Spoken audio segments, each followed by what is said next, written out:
Le musée municipal prend place dans l'ancien couvent des Augustins. Cet édifice en briques, de style baroque flamand, date du XVIIe siècle.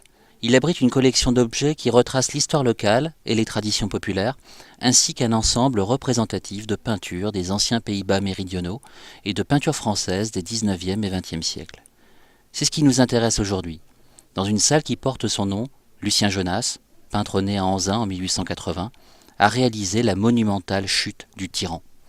4 mètres par 3, comme nos panneaux publicitaires, mais la comparaison s'arrête là. Il n'y a ni slogan ni campagne commerciale derrière cette œuvre, tout au plus une manière pour le peintre de montrer son talent d'exécution. Cette peinture allégorique date de 1910 et figure parmi les derniers grands formats exposés au Salon des artistes français.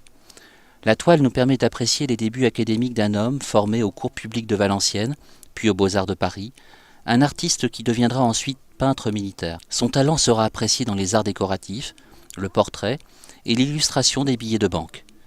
Il y a chez Lucien Jonas une véritable assurance dans le dessin et la composition. Les figures sont solides, la palette sobre mêle joliment les bleutés et les dorés. Jonas est un admirateur de Delacroix. On note d'ailleurs la présence d'une femme au sein des couverts, juchée sur le cheval, rappelant la liberté guidant le peuple. Le paysage urbain, portuaire, avec les mâts, les voiles et la fumée, font écho à un contexte social tourmenté. Le notable en redingote qui harangue la foule devant le drapeau rouge évoque Jaurès et l'internationale socialiste.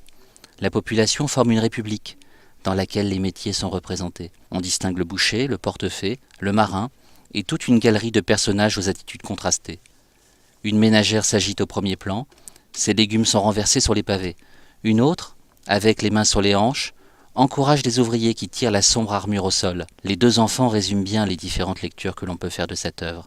La fille semble effrayée, le garçon heureux. Faut-il se réjouir de la chute du tyran? Faut-il craindre un regain de violence?